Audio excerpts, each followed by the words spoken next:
Supreme furniture, truly stylish, எங்கேயும் எப்போதும் supreme furniture. உண்மை பேசும் மக்கள் ஊடகம் SS நியூஸ் டிஜிட்டல் 24/7 கனெக்டட். இப்போ தியேட்டரில் பராசக்தி எப்படி இருக்குன்னு சொன்னால் ஜனநாயகன் பற்றி தான் பேசுவாங்க. அதுதான் வந்து அது எதனால் நடக்குதுன்னே அது we are not able to understand. நான் வந்து ஃபர்ஸ்ட் டே போக முடியல, டயர்டாக வந்து தூங்கிட்டேன். உண்மை பேசிக்கலி அதை சொல்லியிருப்பா, நீ நடிகராக இருந்து தூங்குறனா வேற மாதிரி இருக்கும். ஐயோ இல்லை அண்ணா பெரியார்கிட்டலாம் விருது வாங்கின நீ இந்த பொண்ணுகிட்ட ஹிந்தி கற்றுட்டு அடி வாங்கணுமான்றது அந்த நம்ம தமிழ் மக்களோட ரெப்ரசன்டேட்டிவான 2 லீடர்ஸை பேரை சொல்கிற தமிழ் மக்களோட சார்பா நீ பேசின மாதிரி இருக்கு அப்படின்னு சொன்னாங்க. ஐ வாஸ் வெரி ஹாப்பி. மாஸ்டர் டைமில் வந்து விஜய் சாரோட ஏதோ ஒரு ஷூட் எங்கேயோ ஒரு இடத்துல ஷூட் இருக்கும்போது கேரன் மேலே நின்று நிறைய ஃபேன்ஸ் ஃபுல்லாக வந்துட்டாங்க. அது வந்து not part of the film. But master வந்து தம்பியை கூப்பிட்டு இந்த ஷார்ட் சும்மா எடுத்துக்கோ அப்படின்னு எடுத்துட்டு வந்துட்டான். ஷூட்டிங் முடிச்சுட்டு வீட்டு பேக்கப் ஆயிடுச்சு. இப்போ வந்து பிரேம் எனக்கு வீடியோ அனுப்புறேன்னு சொன்னேன். இவர் வந்து அவர் அசிஸ்டன்ட் காமிச்சிருக்காரு. யார்? என் தம்பி அம்சன் தூங்கியிருக்கான். மறுநாள் ஃபுல்லாக வைரல் ஆகிட்டு இருக்கு. ஒரு சர்டன் ஃபேன்ஸ் வந்து கூட்டமே இல்லையடா இதுக்கு என்ன போறீங்க அப்படின்ற மாதிரி ஏற்றட் தேவையில்லாத ஸ்பிட் பண்ணும்போது அப்படி பண்றவங்களுக்கே ஏங்க திருப்பி சென்சார்ல பிரச்சனை வரும். எங்களுக்கே பிரச்சனை இருக்கும். எல்லார்கிட்டையும் போய் எல்லாத்தையுமே நம்ம உட்காந்து சொல்லிட்டு முடியும். இல்லைங்க நாங்கள் பண்ணலங்க இல்லைங்க. டு பி ஹானஸ்ட் எங்களுக்கு 2 படம் வந்தால் இன்னும் சூப்பர். ஏன்னா இது லென்த்தி ஃபெஸ்டிவல். இது ஒரு படம் முடங்கி கிடக்கிறதுனால இண்டஸ்ட்ரிக்கு தான் கஷ்டம். அதுல இருக்கிற இன்வெஸ்ட்மெண்ட் முடங்கி கிடக்குது. அந்த படம் ரிட்டர்ன் வந்தால் தான் அந்த ப்ரொடியூசர் இன்னொரு படம் பண்ணுவாங்க. கேவிஎன் அப்போ தான் இன்னொரு படம் பண்ண ஆரம்பிக்கணும். மிஸ்லீடிங் இன்ஃபர்மேஷனாக போயிட்டுருக்கு. பட் இது எங்கள் கண்ட்ரோலில் இல்லை. நாங்கள் வாட் கேன் வி டூ? 2 படம் வருது, 2மே ஜெயிக்கணும். அப்போ தான் டிஸ்ட்ரிபியூட்டர்ஸ் நல்லது, தியேட்டர் ஓனர்ஸ்க்கு நல்லது, இண்டஸ்ட்ரிக்கு நல்லது. கரெக்டாக பார்த்து வேணுங்கிறத பியூட்டிஃபுல்லாக வெளில எடுத்து சூர்யா சார்லாம் சூர்யா போட்டு எப்படி ஃபினாமினல், மேடி சார்லாம் ஃபினாமினல். 2 மேடி சாராக இருக்கட்டும், சூர்யா சாராக இருக்கட்டும், அந்த ஃபேஸில் தட் வாஸ் தேர் பிக்கஸ்ட். மேமுக்கு டாக்கி இமோஷனல்லாம். ஏன்னா எனக்கு தெரிஞ்சு Suriya sir was very unique in that film. அவர் நிறைய படம் நம்ம பார்த்தா அந்த படத்தோட அவரோட பெர்ஃபார்மன்ஸ் வந்து மேம் எக்ஸ்பெக்ட் பண்ணதுன்னு பயங்கரமாக இருந்துச்சு. நகத்தை புல் பண்ணுற அந்த சீனை அப்போ வந்து ஒரு சேனை ஒன்று உண்டு, பெரும் சேனை ஒன்று உண்டு அப்படின்னு சொல்லும்போது அந்த சீனுக்கு இன்னும் டைம் கிடச்சா கேட்பேன். என்னதான் சார் அந்த சாங் கேட்டுருந்தீங்க? Just be in that character, be in that mood, be in that space. அவர் அந்த ஒரு எஃபர்ட் எடுத்து ஒரு சாங்கை பிக் பண்ணி அதை போட்டு ப்ளே பண்ணி டெடிகேட்டட். செந்தமிழை காக்க பெரும் சேனை ஒன்று உண்டு.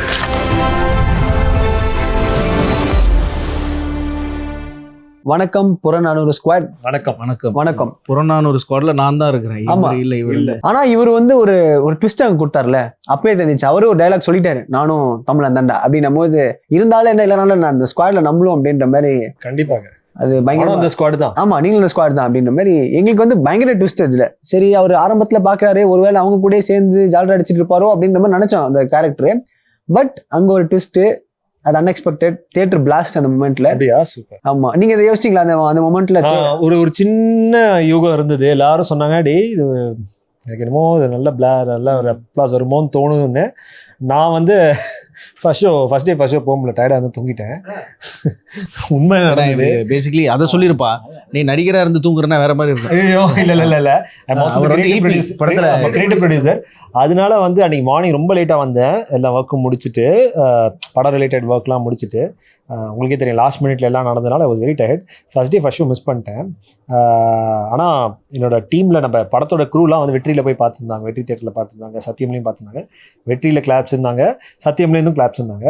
நான் இன்னும் ஆக்சுவலி ப்ராப்பராக உட்காந்து பார்க்கல. ஃபுல் ஸ்ட்ரெச்சா படம் பார்க்கல. ஆக்சுவலி பார்க்கல. ஐயோ, என்ன தெளிவா சொல்றீங்க? அப்புறம் தியேட்டர் விசிட் போகும்போதுலாம் செகண்ட் ஹாஃப்ல தான் உள்ள நுழைஞ்சேன். எல்லா தியேட்டர்லயும் போய் second half before sensor version நீங்க பார்த்துருக்கீங்க. மச் பிஃபோர் சென்சார் வெர்ஷன் ஆடியன்ஸோட பார்க்க முடியல. ஒரு ஃபுல் ரெஸ்பான்ஸ் எப்படி இருக்கு அப்படின்ற மாதிரி ஃபுல்லா பார்க்க முடியல. ஏன்னா ஓகே, ஃபர்ஸ்ட் டே வந்து 3 தியேட்டர் விசிட் பண்ணேன். இங்கேருந்து அங்கே போகிறதுக்குள்ள செகண்ட் ஹாஃப் தான் ஆரம்பிச்சிருக்கோம். செகண்ட் ஹாஃபாக 3-4 வாட்டி பார்த்துட்டேன். ஒரு வாட்டி ஃபுல்லாக உட்காந்து பார்க்கணும். ஐயா, நீங்கள் வந்து கூடயே ட்ராவல் பண்ணுறீங்க, அதுக்கப்புறம் வந்துட்டு நம்ம இவங்களுக்குள்ள சண்டைலாம் வேற போடுறீங்க. எப்படி இருந்துச்சு படத்தில்? வாய்ப்புலேருந்து அப்படியே போயிடலாம். இல்லை, எனக்கு வந்து சுதா மேமோட ஃபேன் நான். ஸோ அவங்களோட படம் இறுதி சுற்றா இருக்கட்டும், அப்புறம் சூரரை போட்டா இருக்கும், எனக்கு ரொம்ப பிடிச்ச படங்கள். ஸோ அவங்ககிட்ட நான் எப்பவுமே பிடிச்ச டைரக்டர்ஸ் கிட்ட நானாக போய் I want to work with you, நான் வந்து போய் பேசுவேன். இந்த ஏதாவது நல்ல இன்ட்ரெஸ்டிங் ரோல்ஸாக தான் சொல்லுங்கன்னு. அந்த மாதிரி தான் நான் மேம் கிட்ட கேட்டேன். அப்போ வந்து she was supposed to do a project. அந்த புறநானூர்னு ஒரு டைட்டில் இருந்துச்சு, இப்போ சூர்யா சார் பண்ணுறதா இருந்துச்சு. ஸோ அந்த டைமில் நான் மேமை மீட் பண்ணேன். ஒரு ஆடிஷனுக்கு ஒரு ஸ்கிரிப்ட் கொடுத்துருந்தாங்க, பண்ண சொன்னாங்க, நான் பண்ணேன். She was happy. ஏன்னா அந்த ப்ராஜெக்ட் கொஞ்சம் லேட் ஆச்சு கிக் ஸ்டார்ட் ஆகிறதுக்கு. நான் அந்த டைமில் தான் ப்ளூ ஸ்டார் படம் பண்ணிவிட்டு அந்த படம் ரிலீஸ் ஆச்சு. ப்ளூ ஸ்டார் பார்த்துட்டு எனக்கு மெசேஜ் பண்ணாங்க, இந்த மாதிரி நல்லா பண்ணியிருக்கீங்க அப்படின்ட்டு. ஸோ அதுக்கப்புறம் திருப்பி இது என்ன ஆச்சுன்னா கரெக்டாக டேக் ஆஃப் ஆகிற டைமில் எவ்ரி திங் கரெக்டான டைமில் அலைன் ஆச்சு. So that's how I got into the. அந்த ட்ரியோ தான் ஒர்க் ஆச்சு ஆக்சுவலாக, ஸ்ரீலீலா உங்களுக்கும் அவங்களுக்கும் அப்படின்ற மாதிரி. Very happy. எனக்கு இந்த ட்ரைலர் டயலாகே படம் ரிலீஸ்க்கு முன்னாடியே நிறைய பேர் எனக்கு ஃபோன் பண்ணி அந்த டயலாக் நான் நினச்சேன் சரி இது நோட்டீஸ் பண்ணுவாங்க, பெருசாக இம்பாக்ட் இருக்காதான் நினச்சேன். பட் எல்லாரும் ஃபோன் பண்ணி அந்த பர்டிகுலராக அண்ணா பெரியார்கிட்டலாம் விருது வாங்கின நீ இந்த பொண்ணுகிட்ட ஹிந்தி கற்றுக்கிட்டு அடி வாங்கணுமான்றது அந்த நம்ம தமிழ் மக்களோட ரெப்ரசன்டேட்டிவான 2 லீடர்ஸை பேரை சொல்கிற தமிழ் மக்களோட சார்பாக நீ பேசின மாதிரி இருக்குது அப்படின்னு சொன்னாங்க. ஐ வாஸ் வெரி ஹாப்பி. அண்ட் நாங்கள் இப்போ ரீசெண்டாக ஸ்டன் சில்வா மாஸ்டர் இன்டர்வியூ எடுத்தோம். அப்போ அவர் வந்து சொன்னார், இந்த மாதிரி மாஸ்டரில் வந்துட்டு அந்த வேன் மேலே ஏறி அந்த வீடியோ எடுக்கிற மொமெண்ட் வந்துட்டு தம்பி அவர் வந்து அவர் ட்ரோன் ஆப்ரேட் பண்றது. அந்த மொமெண்ட்ல வந்து இல்ல என் தம்பி வந்து is drone visualiser. So he has done a lot of films. Prem அவர் பேரு, பிரேமராஜ். ஸோ 2000-3000 ஃபிலிம்ஸ் பண்ணியிருக்கான். இன்னைக்கு ஒரு நாள் வந்தான் நினைக்கிறேன். அப்படியா? ஸோ இவர் என்ன சொன்னாரு, மாஸ்டர் டைம்ல வந்து விஜய் சாரோட ஏதோ ஒரு ஷூட் எங்கேயோ ஒரு இடத்துல ஷூட் இருக்கும்போது கேரன் மேல நின்று நிறைய ஃபேன்ஸ் ஃபுல்லா வந்துட்டாங்க. அது வந்து not part of the film. But master வந்து தம்பியை கூப்பிட்டு இந்த ஷார்ட் சும்மா எடுத்துக்கோ அப்படின்னா எடுத்துட்டு வந்துட்டான். ஷூட்டிங் முடிச்சுட்டு வீட்டு பேக்கப் ஆயிடுச்சு. இப்போ வந்து பிரேம் எனக்கு வீடியோ அனுப்புறேன்னு சொன்னேன்னே இவர் வந்து அவர் அசிஸ்டன்ட் காமிச்சிருக்காரு. யார்? என் தம்பி அசிஸ்டன்ட் தூங்கியிருக்கான். மறுநாள் ஃபுல்லாக வைரல் ஆகிட்டு இருக்கு அந்த ட்ரோன் ஷாட். அந்த அசிஸ்டன்ட் வந்து விளையாட்டா எல்லார்ட்டும் காட்டி ஃபுல்லாக லீக் ஆகி விஜய் சார் சைட்லேருந்து பயங்கரமாக ஃபோன் பண்ணி இவங்களை திட்டி ஏன் விட்டீங்கன்னு அதை பிரேம் தான் விட்டான்னு இவன் சைட்லேருந்து வந்து. ஸோ இந்த மாதிரிலாம் நடந்துச்சு. அது யார் தெரியும் ஷாட்டு? அதோட ஒரு ஐ மீன் ஸோ சேட். அந்த அமிச்ச ஆள் யாருன்னா இந்த ஸ்டண்ட் இவரு இறந்தார் இல்லையா, ரஞ்சித் சார் படத்துல அவர் தான் எனக்கு தம்பிகிட்ட 2 நாள் முன்னாடி தான் பேசினேன். அவர் தான் இவரு இறந்தவர் அப்படின்னு. இந்த மொமெண்ட் சொல்லும் போது அந்த நெய்வேலி தான் அந்த ஷாட் எடுக்க சொன்னாரா, சும்மா எடுத்து வச்சுக்கோங்க. இல்ல மாஸ்டர் சொன்னது இவன் அமிச்சான் தெரியுமா, அசிஸ்டன்ட் மாஸ்டரோட அசிஸ்டன்ட் தான் அந்த டைவ் பண்ணது. அந்த அசிஸ்டன்ட் தான் டைவ் பண்ணது. ஸோ அது ஒரு மாதிரி அதுதான் பயங்கர சோஷியல் மீடியா போச்சு. சரி இந்த மொமெண்ட்டை சொல்லுவோம், அண்ணனுக்கு தெரியுமா அப்படின்னு. நானும் பார்த்தேன், நான் சமீபத்தில் தான் பார்த்தேன். ஓகே. அண்ட் இப்போ வந்து எல்லாரும் என்ன பண்ணிட்டாங்கன்னா, இப்போ வெசஸ் அப்படின்ற ஒரு படம் ரிலீஸ் ஆச்சு, 2 படம் ரிலீஸ் ஆச்சு. வெசஸ்லாம் போகிறத தாண்டி ஜனநாயகன் அண்ட் பராசக்தி அப்படின்ற ஒரு டேர்முக்கு வந்திருக்கு. ஹெல்த்தியான ஒரு காம்படிஷனாக தான் பார்க்குறாங்க. பட் இப்போ அந்த படம் வராததுக்கும் இதை வந்து பேஷ் பண்ணுறதுக்கும் ரீசன் எப்படி பார்க்குறீங்கன்னா, ஆக்டர்ஸாக அவங்க வேலை எந்த படம் ரிலீஸ் ஆனாலும் சரி மக்கள் பார்க்கறதுக்கு தான் இருக்காங்க. பட் இதை வந்து இதோட கம்பேர் பண்ணுறாங்க. ஒரு ஃபேன்ஸ் வந்து ஒரு சர்டன் ஃபேன்ஸ் வந்து கூட்டமே இல்லையடா இதுக்கு என்ன போறீங்க அப்படின்ற மாதிரி ஏற்றட் தேவையில்லாத ஸ்பிட் பண்ணும்போது we been a part of the film. உங்களுக்கு எப்படி? அது சர்டன் திங்ஸ் நம்ம கண்ட்ரோலில் கிடையாது இல்லையா. இப்போ சிவா சார் அன்றைக்கி ஆடியோ லான்ச்சில் வந்து பேசி இந்த ரிலீஸ்க்கும் விஜய் சாருக்கும் அது தெரியும், நாங்கள் முன்னாடியே வருது, அதெல்லாம் ஒன்றும் பிரச்சனை இல்லை. அவங்க 2 பேருக்கும் எந்த ப்ராப்ளமும் கிடையாது. இப்போ ஃபேன்ஸாக நினச்சிக்கிட்டாங்க இந்த படம் லேட் ஆகுதுனால இவங்க தான் வந்து ஏதோ பண்ணுறதாகவும், சென்சாரில் இவங்க தான் வந்து பிரச்சனை பண்ணுறதாகவும். அப்படி பண்ணுறவங்களுக்கே ஏங்க திருப்பி சென்சாரில் பிரச்சனை வரும், எங்களுக்கே பிரச்சனை இருக்கும். ஸோ இவர் நிறைய இன்டர்வியூஸில் அதான் சொல்லிட்டு இருந்தார். ஸோ இட் வாஸ் முன்னாடியே பிளான் பண்ணுது இந்த பொங்கலுக்கு வர்றது. இந்த பிஃபோரா வர்றது வந்து டிஸ்ட்ரிபியூஷன் சைட்லேருந்தும் ப்ரொடியூசர்ஸ் அவங்க பிஸ்னஸ் சைட்லேருந்து வந்த ஒரு கால் தான். So it's nothing to do. சில நேரம் நம்ம எதுவுமே பண்ண முடியாதுல்ல. ஸோ நெகட்டிவிட்டி எல்லாத்தையுமே நம்ம உட்காந்து சொல்லிட்டு முடியும், இல்லைங்க நாங்கள் பண்ணலாம் இல்லைங்க. டு பி ஹானஸ்ட் எங்களுக்கு 2 படம் வந்தால் இன்னும் சூப்பர். ஏன்னா இது லென்த்தி ஃபெஸ்டிவல். இது இப்போ 10th-லேருந்து 16th வரைக்கும் உங்களுக்கு இருக்கு, நல்ல கலெக்ஷன் வரும். ஆமாம், இப்போ பெரிய ஸ்டார்ஸ் படம் ஒன்றா தான் எல்லாருக்குமே நல்லது இல்லை. அடுத்த ஒரு பெரிய ஆக்டரோட படம் ஒருத்தர் ப்ரொடியூஸ் பண்ணணும்னு நினைப்பாரு. It is not only about fans, it is also about யாருக்கெல்லாம் வேலை கிடைக்குது, எத்தனை டெக்னீஷியன்ஸ் இருக்காங்க, எத்தனை லைட் மேன்ஸ் இருக்காங்க, எத்தனை மேக்கப் ஆர்டிஸ்ட் இருக்காங்க, எல்லாருக்குமே வேஜஸ் கிடைக்குது இல்லை. இது ஏன் நடக்குதுன்னா விஜய் சார் மாதிரியும் ஒரு எஸ்கே சார் மாதிரியும் ஒரு பெரிய ஆக்டர் நடக்கும்போது தான் இவ்வளோ பட்ஜெட்டில் எடுக்க முடியும். ஸோ அது ஓனா தான் எங்களுக்குமே லாபம். நிறைய ஆக்டர்ஸ், நிறைய சப்போர்ட்டிங் ஆக்டர்ஸுக்கு சான்ஸ் கிடைக்கும். ஒரு படம் முடங்கி கிடக்கிறதுனால இண்டஸ்ட்ரிக்கு தான் கஷ்டம். அதில் இருக்கிற இன்வெஸ்ட்மெண்ட் முடங்கி கிடக்குது. அந்த படம் ரிட்டர்ன் வந்தால் தான் அந்த ப்ரொடியூசர் இன்னொரு படம் பண்ணுவாங்க. கேவிஎன் அப்போ தான் இன்னொரு படம் பண்ண ஆரம்பிக்கணும். அது செயின் ரியாக்ஷன் கொஞ்சம் ரொம்ப மிஸ்லீடிங் இன்ஃபர்மேஷனாக போயிட்டுருக்கு. பட் இது எங்கள் கண்ட்ரோலில் இல்லை. நாங்கள் வாட் கேன் வி டூ? ஐ மீன் நாங்கள் எங்கள் ஒர்க் பண்ணிட்டோம். பட் ஆடியன்ஸ் அதை புரிஞ்சுக்கிட்டா சந்தோஷமாக இருக்கும். ஓகே. ஆனால் இல்லை, இப்போ நீங்கள் சொல்கிறது வந்து நம்ம கையில் இல்லைன்னா, பட் படம் பார்த்துட்டு அவங்க வெளில வந்து ஒரு ரிவ்யூ கொடுக்குறதா இருக்கட்டுமே, நான் அவர் ஃபேன் தான் பட் நான் படம் சொல்கிற மாதிரி இல்லை அப்படின்னு இவ்வளோ பெரிய எஃபர்ட்டை வந்துட்டு அசால்ட்டாக கடந்து போகிற மாதிரி ஒன்று. பேசிக்லி எல்லாருக்கும் நானும் விஜய் சாரோட ஃபேன் தான். ஓகே, எல்லாருமே சார் படம் வரலன்னு அப்செட்டில் இருக்காங்க. அது இட்ஸ் அண்டர்ஸ்டாண்டபிள். அது ஒண்ணுமே பண்ண முடியாது. லாஸ்ட் ஃபிலிம் எல்லாருக்குமே அது இந்த படம் ஏன் வரல, ஒரு ஃபெஸ்டிவல் டைம்ல விஜய் சார் படம் வரலன்றது எல்லாருக்குமே அந்த டிசப்பாயின்மெண்ட் இருக்குதான்.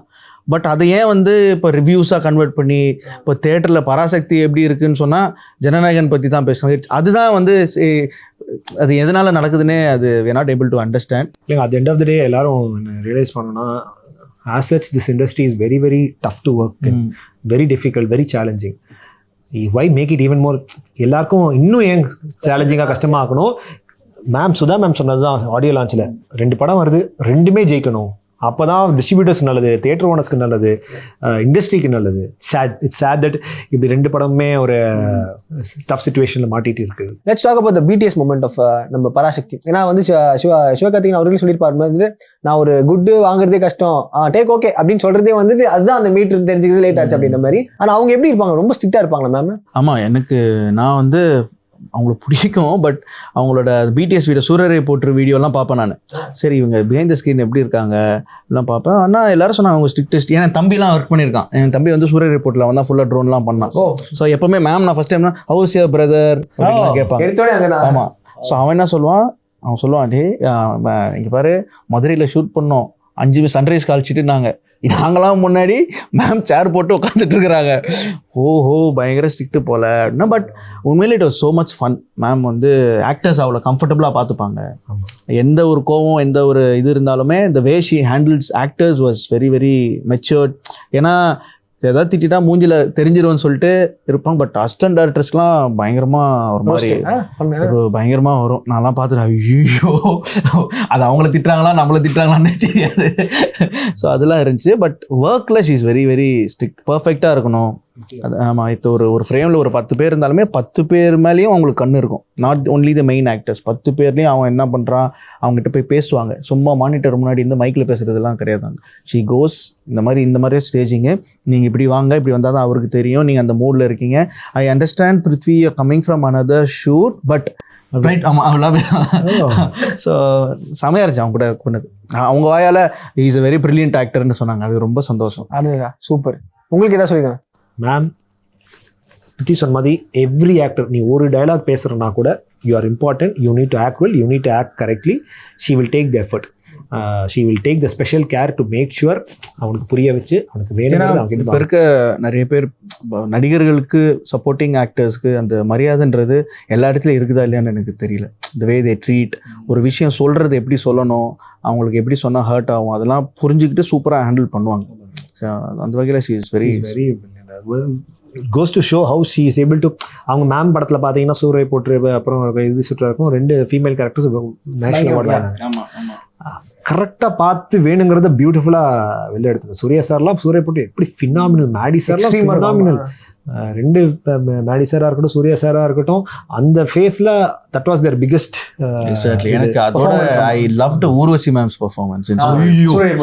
சொன்னா கூட எனக்கு புள்ள இருக்கு. அவங்க நான் எப்பெல்லாம் அந்த படம் எப்போ பார்த்தானே நான் அழுவேன். அதுவும் அந்த எமோஷனல் சீன், ஏர்போர்ட் சீனு, வீட்டு இறந்ததுக்கு அப்புறம் இவர் வந்து ஒரு வழியா மேமுக்கு டாக்கி இமோஷனல்லாம். ஏன்னா எனக்கு தெரிஞ்சு Suriya sir was very unique in that film. அவர் நிறைய படம் நம்ம பார்த்தா அந்த படத்தோட அவரோட பெர்ஃபார்மன்ஸ் வந்து மேம் எக்ஸ்ட்ராக்ட் பண்ண விதமே பயங்கரமா இருந்துச்சு. அந்த மேம் சூப்பருங்க. யா வெரி இன்ஸ்பைரிங் அண்ட் நிறைய அட்மிரேஷன் அண்ட் ஒரு மோட்டிவேஷனாக இருந்துச்சு. இப்படி இருக்கிறதுனால அவங்களால 2 படத்துலையும் கன்சிஸ்டண்டாக நேஷனல் அவார்ட் அடிச்சிருக்கானுங்க. நம்மளும் அந்த ஒரு if you really want to do good job இந்த மாதிரி தான் இருக்கணுங்கிற ஒரு எடுத்துக்காட்டாக இருக்குது. And Ravi K Chandran sir பற்றி சொல்லணும். எனக்கு அவரோட பெரிய ஃபேன். நான் சின்ன வயசில் வந்து கன்னத்தில் முத்தமிட்டால் மணி சாரோட மேக்ஸிமம் படங்கள் சார் தான் பண்ணியிருப்பாரு. அதுக்கப்புறம் ஹிந்தியில் நிறையா பண்ணியிருக்காரு. இவர் கூட ஒரு படம் இன்றைக்காவது நம்ம பண்ணுவோமா அப்படிலாம் யோசிச்சிருக்கேன். இன்னைக்கு ஒர்க் பண்ணுறது ரொம்ப சந்தோஷம். அவர் கூட அவருக்கு ஃப்ரேம் வச்சா அப்பா எக்ஸ்ட்ரீமாக அப்படின்னு இருக்கும். அவரோட சன்னும் ஆதித்யாவும் அந்த படத்துல நடிச்சிருக்காரு. ஓகே. ஆமா ஆமா சார் வந்து ரத்னமாலா சாங்ல நான் சார் பார்த்துட்டு டெக்ஸ்ட் பண்ணேன். சார் ஒரே சாங்ல நீங்க யாருன்னு காமிச்சிட்டீங்க. ஒரு படம்லாம் பார்க்க வேணாம், இந்த சாங்கை பார்த்தா போதும் நீங்க யாருன்னு காமிச்சிட்டீங்க. அவ்வளோ பியூட்டிஃபுல்லாக பிக்சரைஸ் பண்ணியிருக்காரு. He has an eye. அவர் சும்மா ஃபோனை வச்சுட்டு அங்கே யாரோ ஒருத்தர் உட்காந்துட்டு இருப்பாரு, ஃபோன் எடுப்பாரு, அடிப்பாரு, ஃபோன்லேயே அவங்கள வரைவாரு. He is a proper artist, ஒரு விஷுவல் ஆர்டிஸ்ட். அவருக்கு கேமராலையும் சரி பென்னுலையும் சரி he knows how to frame, he knows how to colour it, he knows how to create that beauty. And அந்த இடைவேளைக்கு போடுற அந்த ஒரு ஷாட் இருக்குல்ல, அவன் வந்துட்டான் அப்படின்னும் போது பியூட்டிஃபுல்லா இருந்துச்சுல. ஐயோ எக்ஸ்ட்ரீம் எல்லாம் அதுதான் என்னடா இது மேல எங்கேயும் காட்டுறாங்களே அப்படின்னு மாதிரி. எனக்கு அதோட ஃப்ரேமிங்கே ரொம்ப பிடிச்சிருந்தது. எஸ் எஸ், எனக்கு அதோட ஃப்ரேமிங் அப்படியே மேல பேன் பண்ணா ஆமா இப்படி இருக்கும், இப்படி ஒரு துணி போகும், இப்படி ஒரு துணி, அந்த ரெண்டு துணிக்கு சென்டர்ல இது. நான் பார்த்த உடனே சொன்னேன், அப்பா சரியான ஃப்ரேமிங், பியூட்டிஃபுல்லா பண்ணிப்பேன். இங்க இருக்கும் அப்படியே பேன் பண்ணா இருந்தது. எனக்கு அந்த ஃப்ரேமிங் நானே ஸ்பெசிஃபிக்கா பார்த்தேன். சார் பிளான் பண்ணி தான் இப்படி இந்த ஆங்கிள் வச்சீங்களா? சரியான ஃப்ரேமிங். யா, நிறைய இடத்துல வந்து மக்களே வந்து கொண்டாடுற மாதிரி இப்போ எஸ்கே அவர்களுடைய பெர்ஃபார்மன்ஸ்லேயே வந்து நல்லா எக்ஸ்ட்ரீமா போச்சு, நல்லா இருந்துச்சு, நிறைய எக்ஸ்ட்ராக்ட் பண்ணியிருக்கான் அப்படின்ற மாதிரி இருந்துச்சு. நீங்க பர்சனலா அவர் பார்க்கும்போது அவர் ஆக்ட் பண்ற படங்கள் எது உங்களுக்கு பிடிச்சது? அண்ட் இப்போ பராசக்தியில எப்படி இருந்துச்சு? பராசக்தி சார்ல எனக்கு பராசக்தியில வந்து எனக்கு அந்த சாரோட அந்த ஒரு ஜெயில் சீன் இருக்கு, சேனை ஒன்று உண்டு, ட்ரெய்லர்ல கூட வந்திருக்கும். எனக்கு அது எனக்கு இன்னும் ஞாபகம் இருக்கு. சார் வந்து போன்ல ஏதோ ஒரு ஆடியோ கேட்டுக்கிட்டே இருந்தாரு, என்னன்னு காமிக்கவே இல்லை. ஏன்னா sir wanted get in that mood, ஏதோ ஒன்று கேட்டுக்கிட்டே இருந்தாரு. நானும் வந்து நான் அந்த சீன்ல கூட இருப்பேன். என்னதான் கேட்கறான்னு கேட்கலாம், அப்புறம் போய் கேட்டேன். சார் அந்த சார் டயலாக் முடிச்சோன்னு சூப்பரா பண்ணியிருந்தாரு. சார் என்ன சாங் சார் கேட்குறீங்க, என்ன கேட்குறீங்க? Because you was tuning his mind to that scene. சொல்லவே இல்லை சார், இல்லை சொல்லுவேன் அப்படின்னு சரி நானும் விட்டுட்டேன். பட் அந்த அளவுக்கு ஒரு மெட்டிகுலஸாக பிளான் பண்ணி இந்த மூடுக்கு என்ன சாங் நல்லா இருக்கும் அந்த சாங் எடுத்து போட்டு ப்ளே பண்ணிக்கிட்டே லூப்ல ப்ளே பண்ணிட்டே இருக்காரு. எமோஷன் வர வைக்கிறதுக்கு ஏதோ ஒரு சாங்கை சூஸ் பண்ணி அதை ப்ளே பண்ணிட்டே இருந்தாரு. நகத்தை புல் பண்ற அந்த சீன், நகத்தை புல் பண்ற அந்த சீன். அப்போ வந்து ஒரு சேனை ஒன்று உண்டு, பெரும் சேனை ஒன்று உண்டு அப்படின்னு சொல்லும் போது அந்த சீனுக்கு இன்னும் டைம் கிடைச்சா கேட்பேன். என்னதான் சார் அந்த சாங் கேட்டுருந்தீங்க? Just be in that character, be in that mood, be in that space. அவர் அந்த ஒரு எஃபர்ட் எடுத்து ஒரு சாங்கை பிக் பண்ணி அதை போட்டு ப்ளே பண்ணி டெடிகேட்டட். நீங்க பார்த்த வரைக்கும் அது எந்த சீன் உங்களுக்கு ரொம்ப எஸ்கே சார்? ஓகே, எனக்கு வந்து நாங்கள் நடிச்சல அந்த சோடா ஃபேக்ட்ரி சீன் நாங்கள் என்ஜாய் பண்ணி பண்ணது சூப்பராக வந்திருக்கு, அது நல்லா இருந்துச்சு. அப்புறம் சாங் என்ஜாய் பண்ணி பச்சைப்பாஸ் அதில் தான் நாங்கள் ஷூட் ஆரம்பித்தோம். ஒரு சின்ன மாண்டாஜ் எடுத்தோம், அது முடிச்சுட்டு I think we started from அந்த சாங்ல தான் ஸ்டார்ட் பண்ணோம். அதில் பிரின்சிபல் கார்ல அதுலேருந்து அதுவே எங்களுக்கு மூடாவே அது கொஞ்சம் ஒரு ஜாலியாக இருந்ததுனால அப்படியே அந்த ஒரு 2-3 நாளில் செட் ஆயிருச்சு. அது ஐ திங்க் தீஸ் 2 மூமெண்ட்ஸ் எனக்கு ரொம்ப பர்சனலாக என்ஜாய் பண்ணேன். ஓகே, இப்போ பொதுவாக இப்போ ஒரு படங்கள்ல நீங்களே எதிர்பார்ப்பீங்க, லைக் படம் வந்து நல்லா பண்ணணும் தான் எதிர்பார்ப்போம். Sometimes it didn't work out. உங்களுடைய இது அடுத்த படத்துக்கு நீங்க வந்து எப்படிலாம் நீங்க கரெக்ட் பண்ணிப்பீங்க? ஓகே இது சரியா இருக்கு, இது சரியா இல்லை இல்லைங்க. எல்லா படத்துக்கும் ஒரே இன்டென்சிட்டி தான், ஒரே ஹார்ட் ஒர்க் தான், ஒரே சின்சியாரிட்டி தான். ரிசல்ட் வச்சு நம்ம அதை செலிப்ரேட் பண்ணுறதா வேணான்றதை நம்ம டிசைட் பண்ணிக்கணும். ஐ திங்க் அவர் தான் ரிசல்ட்டு கூட நம்ம கண்ட்ரோலில் கிடையாது. இல்லை இப்போ நம்ம ஒரு கேம் ஆடுறோன்னா அதில் பேட்டிங் ஃபீல்டிங்கிறது ஓரளவுக்கு பண்ணலாம், ரிசல்ட் நம்ம கண்ட்ரோலில் கிடையாது. ஏன்னா 11 பேர் சேர்ந்து ஆடுறோம், எல்லாரும் கான்ட்ரிபியூட் பண்ணணும். ரெஸ்பான்சிபிளும் நம்ம யாருமே சொல்ல முடியாது. ஸோ சேம் திங் அது. ஆமாம், எல்லாமே இங்கே ரிசல்ட் பொறுத்து தான் இருக்குது. But any film I think any actor இந்த படம் ஓடக்கூடாதுன்னு யாரும் நினச்சிட்டு நடிக்க போகிறது கிடையாது. இந்த படத்தில் ஒரு 50% நடிக்கலாம், அடுத்த படத்துக்கு 100% நடிக்கலாம் அப்படின்னு யாரும் நடிக்க போகிறது கிடையாது. எல்லா படத்துக்கும் ஒரே எஃபர்ட் தான், ரிசல்ட் மேட்டர்ஸ். அதாவது அப்பா வந்துட்டு ஒரு இன்டர்வியூல வந்து பேசியிருப்பாப்ல, என்ன சொல்லியிருப்பாப்ல, டப்பிங் ப்ராசஸ் அப்ப நல்லா டப் பண்ணணும்னா வந்துட்டு அல்வா சாப்பிடணும், அல்வா சாப்பிட்டுட்டு அப்படின்ற மாதிரி ஒரு விஷயம் சொன்னது. அதை பார்த்து நிறைய பேர் வந்து என்ன பண்ணாங்கன்னா அல்வா வாங்கிட்டு டப்பிங் ப்ராசஸ் அப்ப பக்கத்துலயே வச்சு அல்வா சாப்பிட்டு ட்ரெயின் பண்ணி. ஆமாங்க, இன்னமும் பண்ணுவார். அப்படியா? இன்னமும் பண்ணுவார். இப்போ டப்பிங் போனால் பேசுவார். அது என்னன்னு தெரியல. ஐ திங்க் அந்த காலத்தில் பாடுறவங்க வந்து அது யூஸ் பண்ணிட்டு இருந்தாங்கன்னு நினைக்கிறேன். ஓகே, அந்த வோக்கல் கார்டை வந்து கொஞ்சம் இதுவாக இருக்காது. என்ன ஒர்க் ஆகுதுன்னு எனக்கு ஒன்றும் புரியல. அது அல்வாவா இல்லை அதில் இருக்க நெய்யா இல்லை என்னன்னு இல்லை டெசர்ட் சாப்பிட்றதுக்கு ஒரு ரீசனா? இல்லை டெசர்ட் நான் கோல்டாக இருக்கு, அல்வா சுட சுட சாப்பிடும்போது அப்படி சுட சுட சாப்பிடும்போது இல்லை. யூஸ்வலாக த்ரோட்டு ப்ராப்ளம்னா சுட தண்ணி குடிக்க சொல்லுவாங்க. Halwa warm water helps. நான் பார்த்துருக்கேன், எனக்கு ஹெல்ப் ஆயிருக்கு. வார்ம் வாட்டர் பண்ணும்போது டயர்ட் ஆகும் போது வோக்கல் கார்ட்ஸ் இந்த ஒரு விஷயத்தை பயங்கரமா கொண்டாட ஆரம்பிச்சாங்க. ஒருவேளை இருக்குமோ டப்பிங் ஆர்டிஸ்ட்லாம் வந்துட்டு இதெல்லாம் சாப்பிட்டு இருப்பான், அல்வா சாப்பிடுவாங்க அப்படின்னு. இல்லை ட்ரை பண்ணுவோம் அடுத்த வாட்டி. ஃபர்ஸ்ட் டைம் கேள்விப்படுறேன். அண்ட் லிஃப்ட்ல போனா இந்த ஒரு சீன் ஞாபகம் உங்களுக்கு தெரியலனா டக்குன்னு சைடுல ஓபன் பண்ணி அங்கேயே குக் பண்றது. எனக்கு அந்த படம் ரொம்ப எனக்கு எல்லாம் எக்ஸ்ட்ரீமா வேற லெவல் பிடிக்கும். அதெல்லாம் அந்த தியேட்டர்ல நான் எங்க தாத்தாவோட போய் பார்த்தேன். இதுல சிசார் பங்கஜ்ல கமலாலியோ தான் பார்த்தேன். அவர் ஏவிஎம்ல பார்த்தேன். அப்பெல்லாம் நான் தாத்தா வீட்டுக்கு வந்துடுவேன், தாத்தாவோட வாரம் போயிடுவேன். ஓய்யோ, எனக்கு அந்த படம் ரொம்ப பிடிக்கும். செம்மையா இருக்கும். லிஃப்ட் ஓபன் பண்ணி உள்ள என்ன ஒரு இன்னோவேட்டிவான ஐடியா. எனக்கு இன்னும் கூட அதுவும் சரி, நான் பிரித்திகிட்டே சொல்லியிருக்கேன், இது பாட்டி சொல்ல தட்டாது அந்த காரு எத்தனை வாட்டி பார்த்திருக்கேன்னு எனக்கே கணக்கு இல்லை. அந்த அவ்வளவு வாட்டி நான் பார்த்திருக்கேன். இல்ல அந்த கார் இருக்கா நான் வீட்டுல? இது ஓவரா இல்ல இல்ல அதெல்லாம் பார்க்க இப்ப இவங்க ஏவிஎம் ஸ்டுடியோஸ் அவங்களோட இது இருக்குல்ல, மியூசியம் இருக்குல்ல, அங்க இருக்கான்னு பார்த்தேன். அந்த மாடல் இருக்கு, ஆனா அந்த பெயிண்ட் இல்ல.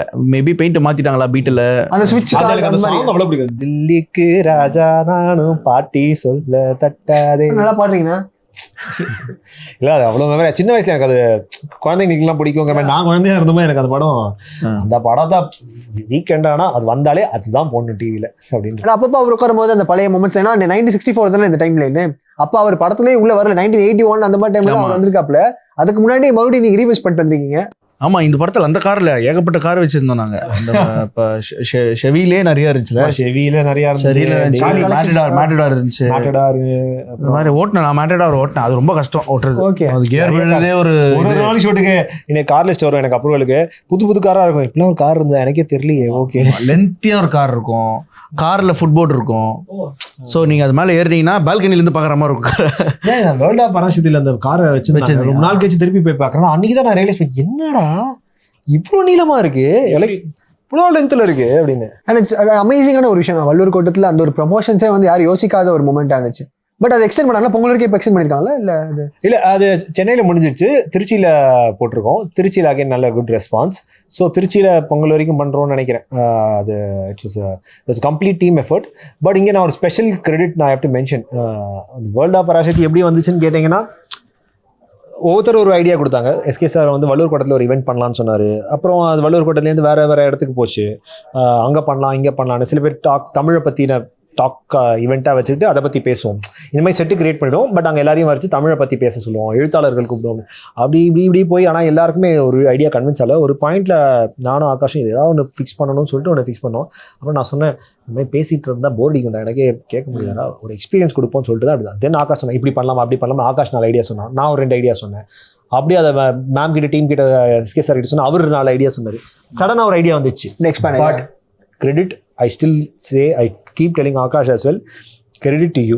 ஏன்னா வேற எந்த ப்ரொடியூசராக இருந்தாலும் இப்படி ஒரு ஆஃப் பீட்டான ஒரு ப்ரொமோஷனல் இதை ரிஸ்க் எடுத்து பண்ணணுமா, இது ஒர்க் அவுட் ஆகுமா, பண்ணிட்டு மொக்க வாங்கிடக்கூடாது, யாரும் வராமல் போயிட்டாங்கன்னா என்ன பண்ணுறது, 1000 கேள்வி வரும்.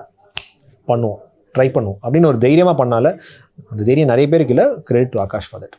ஓகே. அண்ட் ஒரு சீன் அவங்க 2 பேர் மேலே கோவம் வந்துச்சு எங்களுக்கு. ஐயோ, ஆமா. ஏன்னா அந்த இடத்துல வந்து பதர்வா மாட்டிப்பாப்ல, அதுல இவர் எங்க போயிட்டாரு அப்படின்ற மாதிரி நாங்க யோசிச்சோம்.